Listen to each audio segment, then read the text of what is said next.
College के first year के बाद पहली गर्मियों में घर वापस आने पर मैंने पिज्जा हट में पार्ट टाइम जॉब किया। वहां मैं पिज्जा डिलीवरी से लेकर पिज्जा सर्व करती थी। रूरल जॉर्जिया का एरिया ऐसे जगहों के लिए जाना जाता है जो बीच में है। पिज्जा हट ने शहर की सीमा के सबसे दूर दराज इलाकों में भी डिलीवरी की। मैं उस गर्मी के अजीब अनुभवों से किताबें भर सकती हूँ। एक लंबे समय से अबेंडन वेयरहाउस से आने वाली कॉल से लेकर उस कुत्ते तक जो मेरे हाथ में पिज्जा देखकर उत्तेजित हो गया और गलती से अपने पंजों से मेरी पैंट फाड़ दी। लेकिन उस रात जो घटना मेरे साथ हुई वो मेरे जीवन की सबसे खौफनाक घटना थी। रात काफी हो चुकी थी, लगभग 10:30 बज रहे थे। इसलिए उस समय मुझे विश्वास था कि क्लोजिंग से पहले मुझे किसी और कॉल पर नहीं भेजा जाएगा। हालांकि कोई कस्टमर एंड टाइम पे बहुत मुश्किल से कट ऑफ टाइम पर आया और हमारे क्लर्क ने उसका ऑर्डर एक्सेप्ट कर लिया क्योंकि वो बहुत क्लोज टाइम पर आया था। मुझे एड्रेस और एक बड़ा चीज पेपरोनी पिज्जा दिया गया। पहला रेड फ्लैग ड्राइवे था, या यूं कहें कि उसका अभाव था। वहां एक मेल बॉक्स था लेकिन कोई एक्चुअल रास्ता नहीं था। ये सिर्फ एक घास थी और बहुत ही मुश्किल से दिखने वाला एक कुचला हुआ रास्ता था जो सर्विस ट्रायल की तुलना में अधिक मिलता जुलता था, जिसे अक्सर इस्तेमाल किया जाता था। मैं उस अजीब रोड पर चलते चलते ये सोच रही थी कि क्या उस जगह तक जाने का ये असली रास्ता था भी कि नहीं। तभी मैंने दूर से एक लकड़ी का घर देखा। ये घर लकड़ी से बना हुआ था और पूरे जंगल के बीचों बीच घिरा हुआ था। मैंने अंदाजा लगाया कि बाकी रास्ता किधर जाएगा और एक घास के मैदान में पार्किंग समाप्त हो गई। मैंने बाद में सोचा कि मुझे यहाँ गाड़ी पार्क करने की जरूरत नहीं थी क्योंकि मैं पैदल ही यहाँ आ सकती थी, क्योंकि मैं उस कच्चे रास्ते से यहाँ पैदल आ सकती थी। खैर, मैंने उस घर के सामने अपनी गाड़ी खड़ी कर दी। मैं दरवाजे तक चली गई, लेकिन मेरा मानना है कि इसे दरवाजा कहना बेवकूफी होगी। यह एक दरवाजे की चौखट की तरह था, ओके, लेकिन दरवाजा अपने आप में लकड़ी का एक बड़ा स्लैब था जो घर के किनारे पर अजीब ढंग से टिका हुआ था। तीसरा और चौथा रेड फ्लैग भी दरवाजे पर था। ये एक A4 साइज का प्रिंटेड पेपर था जिस पर बड़े बड़े अक्षरों में लिखा था, पीछे आओ। उसके नीचे एक और एक A4 साइज का पेपर था जिस पर लिखा था, बंडी का घर। आमतौर पर मैं कभी भी घर के पिछले हिस्से के आसपास नहीं जाती, खासकर शैडो वाले बिना रोशनी वाले घर में और खासकर रात में। हालांकि ये मेरे दिन की आखिरी डिलीवरी थी और मैं इसे खत्म करने और अपने रास्ते पर चलने के लिए तैयार थी। अपने बेहतर निर्णय के विरुद्ध मैं घर के पीछे चली गई। यहाँ का दरवाजा एक असली दरवाजा था, लेकिन यह मकड़ी के जालों और ताजा मकड़ी के जालों से भरा हुआ था। ये एक ऐसा दरवाजा था जिसका कुछ समय से इस्तेमाल नहीं किया गया था। मुझे वहां मौजूद सबसे साफ सुथरा एरिया मिला और मैंने वहां दस्तक दी। मैंने 45 तक गिनती की और फिर से दस्तक दी। घर में कोई लाइट नहीं चल रही थी और मुझे अंदर से कोई हलचल सुनाई नहीं दे रही थी। मैंने फिर से खटखटाया और गिना और क्रम को 3 बार फिर दोहराया। जैसे ही मैं मुड़ी, आखिरकार मैंने घर के अंदर से एक आवाज सुनी जो स्पष्ट रूप से उत्तेजित थी। मैंने एक बार दरवाजा खटखटाने की कोशिश की, लेकिन कोई जवाब नहीं आया। मैंने अपने पीछे जंगल में कुछ सुना। ये पेड़ों की गहराई में हलचल के रूप में शुरू हुआ, लेकिन जल्द ही मुझे ब्रश से सीधे मेरी ओर आते हुए स्पष्ट किसी के कदमों की आवाजें सुनाई देने लगी। मैं वहीं खड़ी होकर उन कदमों की आवाजों को सुन रही थी। मैंने शोर की दिशा को फॉलो किया जो जंगल के किनारे पर था, जो मुझसे लगभग 15 फीट की दूरी पर था। चांद की रोशनी में मुझे एक औरत दिखाई दी जो बाहर निकली। वो शायद बूढ़ी थी, मुझे लगता है कि 60 साल के आसपास होगी। उसके लंबे सुनहरे बाल थे जो उलझे हुए थे और उसके हिप्स के नीचे तक लटक रहे थे। उसने एक सफेद नाइट गाउन पहना हुआ था, लेकिन उस समय वो गंदा था। उस पर मिट्टी के दाग थे। वो नंगे पैर थी और उसके पैर गंदगी से सने हुए थे और उनमें खून भी था, शायद इसलिए क्योंकि वो कंटीले जंगलों के बीच तेजी से दौड़ी थी जब कोई निशान दिखाई नहीं दे रहा था। मैंने उससे उसका नाम नहीं पूछा, लेकिन मैं उसे प्यार से रेड फ्लैग नंबर 5 कहकर बुलाऊंगी। जब उसने मुझे देखा तो वो रुक गई और अपना सिर हिलाने लगी। उसने नाक का इशारा किया और उसकी आंखें चौड़ी थीं। उसने अपनी उंगलियां अपने होठों पर रख दी और मुझे चुप रहने के लिए कहने की कोशिश करने लगी। मैं उसकी आंखें कभी नहीं भूलूंगी। वे बहुत चौड़े और डरावने थे। मैं एक शिकारी के सामने भयभीत हिरण की तरह खड़ी थी। उसने मेरी ओर कुछ कदम और बढ़ाया और वो मेरी ओर आई। जब वो बोल रही थी तो उसकी आवाज मेरी आवाज से कहीं अधिक मजबूत थी। नहीं नहीं नहीं नहीं नहीं, हनी तुम्हें यहाँ से जाना होगा। जाओ, चली जाओ यहाँ से, भाग जाओ। काश मैं कह पाती कि मैंने सुना। मैं भागी, लेकिन मैं इस बात से इतना सदमे में थी कि घटनाएं कैसी चल रही थीं। जब मैं यह पता लगाने की कोशिश कर रही थी कि क्या हो रहा है, तो मेरे रोंगटे खड़े हो गए और मैं उसी जगह पर खड़ी रही। उसे लग रहा था कि मैं हिल नहीं पा रही हूँ, भले ही मैंने ऐसा ना किया हो। मैं समझ नहीं पा रही थी कि क्या करूं। क्या हो रहा था, या मेरे हाथ में यह बेकार पिज्जा लेकर मैं क्या करूं? मुझे पता नहीं क्यों, पर मैं हिल क्यों नहीं पा रही थी। क्या डर ने मुझ पर पूरी तरह से काबू कर लिया था? डार्लिंग, क्या तुमने मेरी बात सुनी? और या तुम बहरी या गूंगी हो? तुम्हारी जैसी जवान लड़कियां यहाँ आती हैं और उन्हें यहाँ से जाने का मौका नहीं मिलता। इसलिए जब मुझे एहसास हुआ कि ये कोई छोटी अजीब भूत वाली कहानी नहीं थी, तो मैंने आखिरकार एक डरावनी फिल्म में पागल कैरेक्टर बनना छोड़ दिया। मैं 5 फुट 3 इंच की लड़की हूँ और मेरा वजन 50 किलो है। कोई भी मुझे आसानी से लूट सकता था, या मुझे किडनैप कर सकता था, या इससे भी बदतर कुछ कर सकता था। इसलिए मैंने वो बेकार सा पिज्जा गिरा दिया और अपनी कार की ओर वापस भागने लगी, जिसे मैंने मूर्खतापूर्वक खुला छोड़ दिया था। जैसे ही मैं कार में वापस पहुंची, मैंने अपने पीछे से एक जोर की आवाज सुनी और मैंने अपने कंधे पर नजर डाली तो पाया कि लकड़ी का दरवाजा टूट गया था। जैसे ही मैं कार का दरवाजा बंद कर रही थी, एक बूढ़ा आदमी सामने की सीढ़ियों से लंगड़ाते हुए नीचे आ रहा था। अपने हाथ ऊपर हिलाकर मुझ पर चिल्ला रहा था, तुम अभी के अभी यहाँ वापस आ जाओ, वापस आ जाओ, मैंने कहा। मैं अपनी कार स्टार्ट करते समय लड़खड़ा रही थी। मैंने वहां पिज्जा जमीन पर छोड़ दिया। मैंने शायद सभी ट्रैफिक नियम तोड़ दिए और अपनी कार को तूफान की तरह तेज कर दिया। वो आदमी मुझे खून जमा देने वाली निगाहों से जाते हुए देख रहा था। एक बार जब मैं घर आई तो मैंने अपने मैनेजर को इसकी सूचना दी। अगले दिन मैं पुलिस वालों और अपने मैनेजर के साथ उसी घर में गई। जब हमने दरवाजा खोला, उसके बाद जो हमने देखा, उससे हमारे रोंगटे खड़े हो गए। जिस औरत को मैंने कल रात देखा था, वो बेसमेंट में मरी हुई पाई गई। उसका गला काट दिया गया था।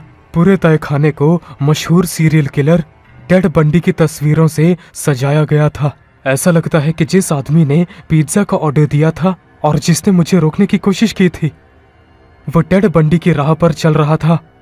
उस औरत का चेहरा बहुत ही डरावना दिख रहा था। उसके होठों को बड़े बड़े सुई और धागे से सिल दिया गया था। पुलिस उसकी पहचान करने की कोशिश कर रही है। पुलिस ने अनुमान लगाया कि वो शायद सेक्स वर्कर थी, जिसे उस आदमी ने किसी बार या किसी कोठे से उठा लिया था। कल रात वो शायद ढीली हो गई और घर से बाहर निकल गई, जबकि वो आदमी एक नए शिकार की तलाश में था। भले ही उस औरत ने मुझे बचा लिया, लेकिन वो उस राक्षस से नहीं बच सकी।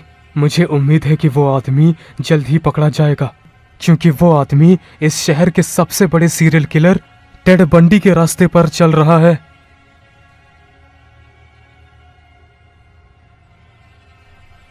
लोग हमेशा इस बारे में बात करते हैं कि काश उनका भी एक जैसा जुड़वा बच्चा होता, लेकिन मैं अब ऐसा नहीं सोचती। मेरी हमशक्ल जुड़वा एस्टर हमेशा अलग थी। वो हमारी एकता से बहुत प्रभावित थी और लंबे समय से मैं भी ऐसी ही थी। जब से हम छोटे थे, हमारे बीच किसी भी अन्य भाई बहन या मित्र की तुलना में अधिक गहरा संबंध रहा है। जब हम 6 साल के थे तो हमने एक समझौता किया। चलो, मुझसे वादा करो। मैं वादा करती हूँ कि अगर तुम मुझसे पहले मरोगी तो मैं खुद को मार डालूंगी। मैं वादा करती हूँ कि अगर तुम्हें कुछ हुआ तो मैं भी खुद को मार डालूंगी। एक साथ, हमेशा के लिए एक साथ। हमारा मानना है कि अगर हम दोनों एक साथ मरे तो हम किसी तरह पुनर्जन्म लेंगे और एक साथ जन्म लेंगे। हम एक दूसरे के लिए बोलेंगे, एक दूसरे के लिए लड़ेंगे, और जो भी हमारे जुड़वापन के बीच में आएगा उसे खत्म करने की कसम खाएंगे। लेकिन जैसे ही मैं अपने टीनेज के मिडल में एंटर हुई, मेरे विचार बदल गए। मैं हमारे अनुबंधों के नियम से दूर भागने लगी। हम एक ही स्कूल में थे, लेकिन पहली बार हमें अलग अलग क्लासेस में रखा गया। पहले तो हम दोनों डरे हुए थे, लेकिन मुझे कुछ अच्छे दोस्त मिले और मैं सहज हो गई। मैंने सोचा था कि वो भी ऐसा ही करेगी, लेकिन वो किसी और से बात करने को तैयार ही नहीं थी। तभी सारा पागलपन शुरू हुआ जब हम एक बड़े घर में गए और हमें खुद के लिए अलग अलग कमरे दिए गए। 16 साल की उम्र में मेरी माँ के वाक्य पूरा करने से पहले ही उसने नहीं कहा। जब उसे किताब दी गई और मुझे एक घड़ी, तो उसने ये सोचकर मेरी माँ पर चिल्लाया कि वो हमें अलग अलग गिफ्ट्स कैसे दे सकती है। एक रात उसने आखिरी तिनका खींच लिया। मैं शावर से बाहर आई और पाया कि एस्टर पहले से ही बेड पर सो रही थी। मैंने अपने बालों को तौलियों से लपेटा और बगल में बैठकर फोन में देखने लगी। अचानक मेरी नजर उस पर पड़ी और मैंने देखा कि उसकी आंखें खुली हुई थीं। वो बुझे चेहरे के साथ मुझे देख रही थी। मुझे लगा कि तुम सो रही हो। वो कुछ नहीं बोली, बस मुझे देखती रही। फिर अपनी तरफ उठी और मुझे मृत आंखों से देखने लगी। हमने कुछ समय से अपनी स्थिति पर चर्चा नहीं की है। मैं जानती हूँ, लेकिन मुझे हमारे सभी नियम याद हैं। हम एक हैं और हम किसी भी चीज को हमें नष्ट करने नहीं देंगे। नहीं, तुमने वादा तोड़ा। एस्टर की आईब्राव और ज्यादा गंभीर हो गई। हमने कभी भी किसी चीज को अपने बीच नहीं आने दिया। तुम्हारे नए दोस्तों के बारे में क्या? नए दोस्त? तुम्हें नहीं लगता कि वो हमारे बीच में आ रहे हैं? चलो, वो इतने इम्पोर्टेंट नहीं है। तुम मेरे लिए इम्पोर्टेंट हो। मुझे पता था कि मैं सच बताना चाहती थी कि मैं उससे कितनी परेशान हो गई थी, लेकिन फिर भी मैंने उसे झूठ बोला। वो फिर से लेट गई और उसने अपनी पीठ मेरी तरफ की। जब एस्टर सो गई तो मैं ठंडे पसीने से भीगी हुई बैठी रही। अगली सुबह मैं उठी और मैंने इस लाइफ से बाहर निकलने की प्लानिंग बनाना शुरू कर दिया। मैं ऐसा जीवन चाहती थी जहां मुझे 24 घंटे एस्टर के आसपास ना रहना पड़े।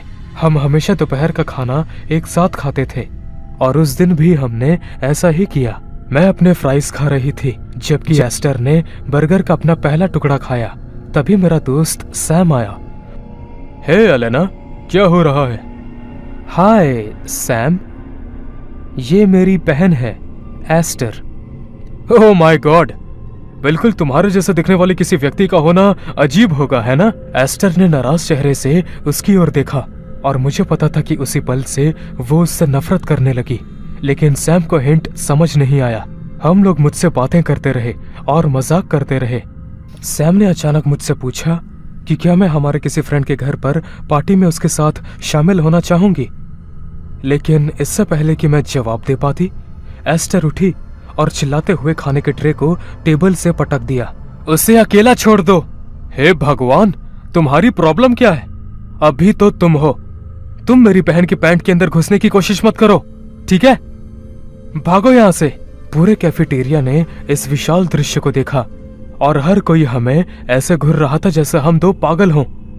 मैं रोते हुए स्कूल से बाहर निकली और एस्टर मेरे पीछे पीछे आई। मैंने अपने पीछे अपने कमरे का दरवाजा बंद कर दिया और ताला लगा दिया। मैं जमीन पर गिर पड़ी और सिसकने लगी। कम ऑन एलेना, अब वो तुम्हें चोट नहीं पहुंचा सकता। मैंने उसे डरा दिया। बहनें इसी के लिए तो होती हैं, है ना?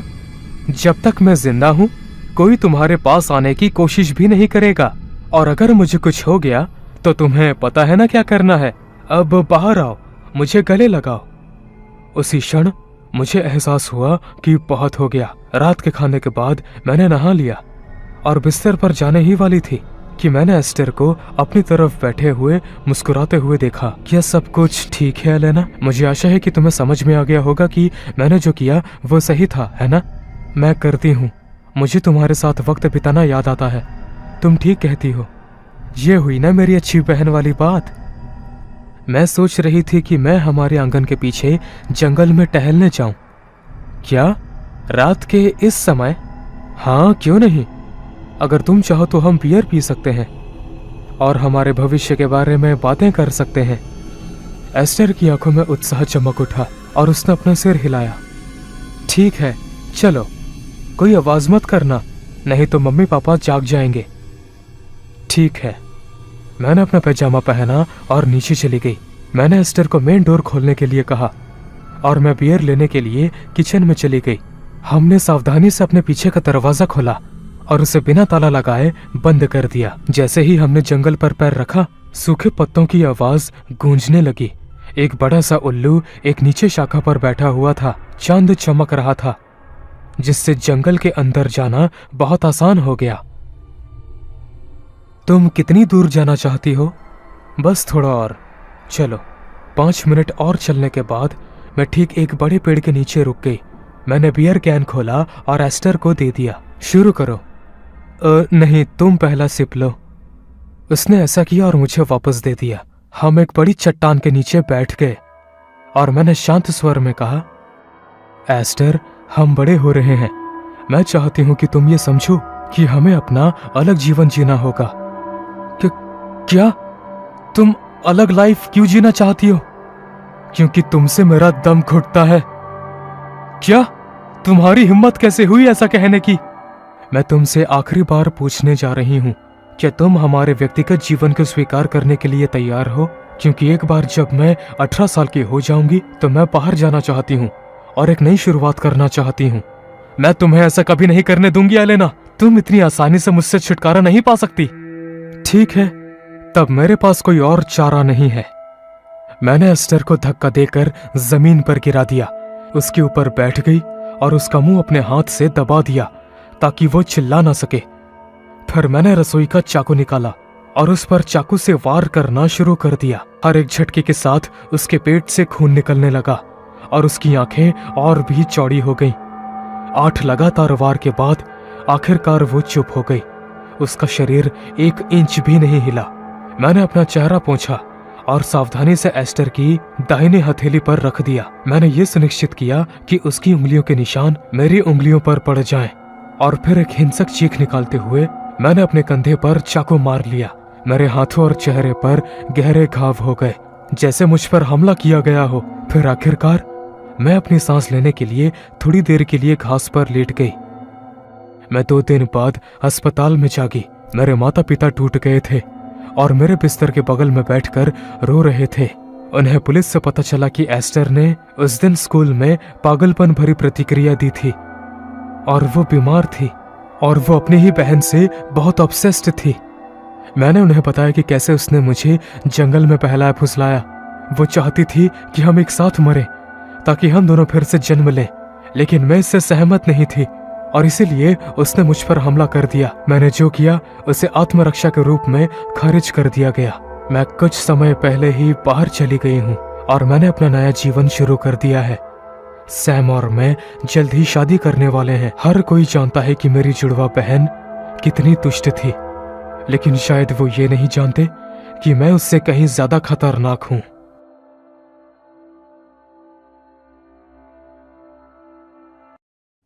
हाई स्कूल के अपने जूनियर ईयर की गर्मियों की छुट्टियों के दौरान मैंने पिज्जा हट में काम किया। मुझे अपने कॉलेज फंड में जोड़ने के लिए पैसों की सख्त जरूरत थी। मेरे माता पिता इतने अमीर नहीं थे, इसलिए इस बात की बहुत अधिक संभावना थी कि अगर मैंने कोई पार्ट टाइम जॉब नहीं की तो मैं कॉलेज में एडमिशन नहीं ले पाऊंगा। मैंने कई जगहों पर अप्लाई किया, लेकिन मुझे ये स्वीकार करना होगा कि मैं फास्ट फूड का बहुत बड़ा फैन था, इसलिए फास्ट फूड नौकरियां मेरी पहली प्रायोरिटी थी। इसलिए जब मुझे पिज्जा हट में नौकरी मिली तो ये मेरे लिए एक खुशी की बात थी। पिज्जा हट ड्राइव थ्रू हाईवे पर स्थित था। ट्रैवलर्स के अलावा यहाँ कोई नहीं आता था। यहाँ मैं थोड़ा अकेला फील कर रहा था, लेकिन जब तक मुझे इसके अच्छे पैसे मिल रहे थे मुझे कोई दिक्कत नहीं थी। मैं अपनी डैड के कार में बैठा और शॉप की ओर चला गया। ये ठीक लग रहा था। बाहरी दीवारों पर थोड़ी सी फूंफद लगी हुई थी। मैं छोटी बिल्डिंग में दाखिल हुआ और काउंटर के पीछे खड़े एक अधेड़ उम्र के आदमी ने मेरा स्वागत किया। उसने मुस्कुराते हुए सिर हिलाकर मेरा स्वागत किया।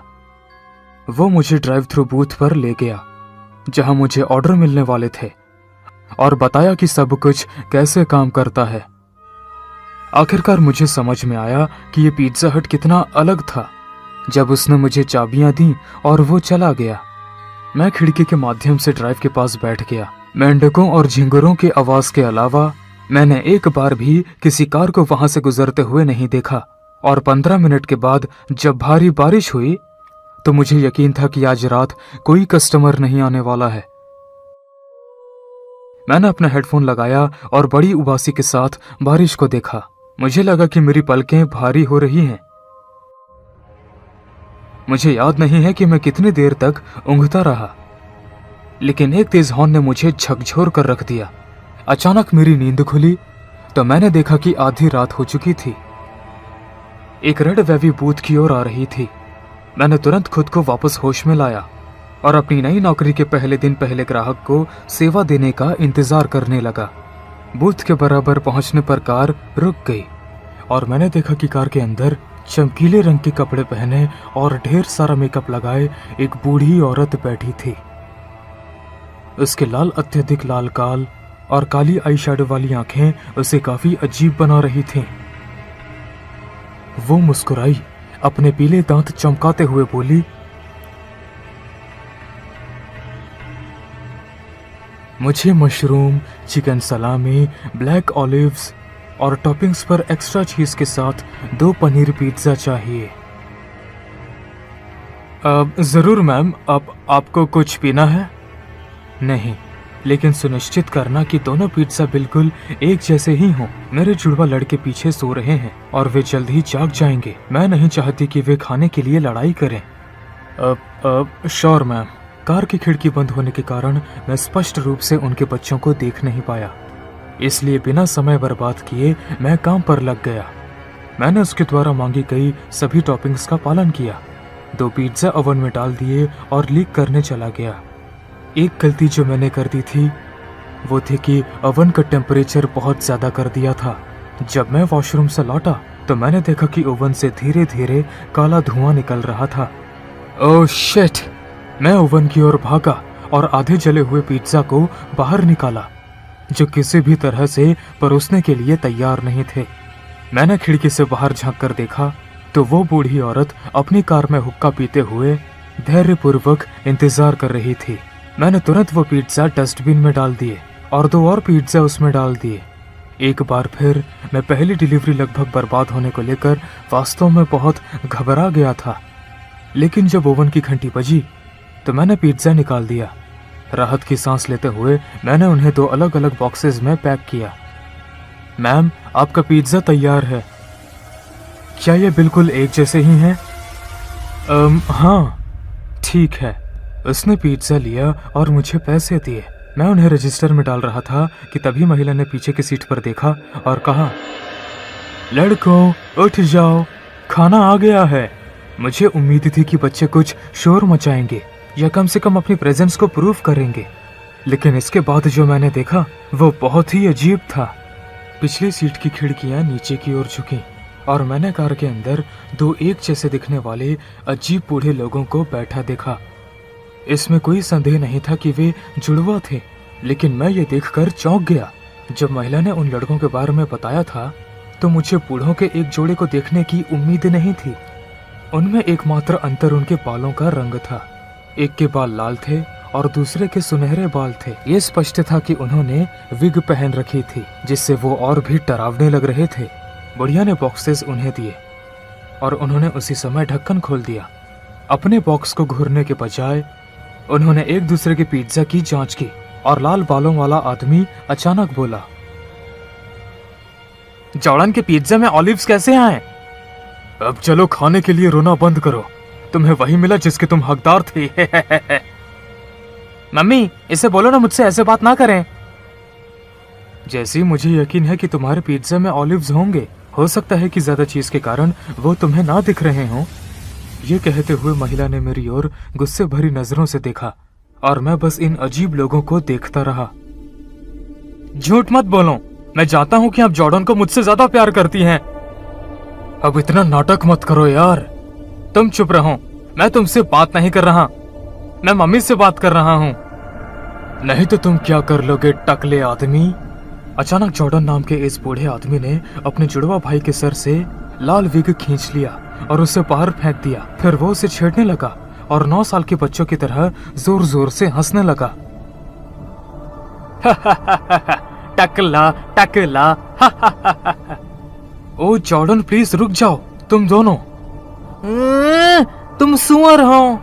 जेसी नाम के बूढ़े आदमी ने जॉर्डन के चेहरे पर मुक्का मारा और मैंने देखा कि उसके मुंह से एक दांत निकला और ड्राइव थ्रू काउंटर पर गिर गया। ये बहुत जोरदार मुक्का था। जॉर्डन अपने खून बहते मसूड़ों को पकड़कर चिल्लाया, आखिर ये क्या है जसी? तुमने मेरा एकमात्र दांत तोड़ दिया। तुमने मुझे टकला कहा था, अब तुम बिना दांत के हो गए। अगर मैंने इसे अपनी आंखों से नहीं देखा होता तो किसी भी परिस्थिति में मुझे विश्वास नहीं होता कि लोग इतने पागल हो सकते हैं। बूढ़े जुड़वा बच्चों ने एक दूसरे को जोर जोर से पीटना शुरू कर दिया। वे कार के पीछे एक दूसरे को मुक्के और लात मार रहे थे। बुढ़िया स्थिति को संभाल नहीं सकी और एंड में वो मुझ पर चिल्लाई, देखो तुमने क्या किया मूर्ख। मैंने तुमसे कहा था कि पिज्जा बिल्कुल एक जैसा ही बनाना। मैं जानता हूं मैम, प्लीज मुझे माफ कर दो। अगर आप चाहें तो मैं पुलिस को। जैसे ही मैंने पुलिस का जिक्र किया, दोनों जुड़वा बच्चों ने लड़ना बंद कर दिया। क्या वो हमें अलग करने की कोशिश कर रहा है माँ? नहीं, वो सिर्फ मजाक कर रहा है। बेहतर होगा कि हम चले जाएं। चलो, मैं तुम्हारे लिए आगे कुछ दूसरा खरीद दूंगी।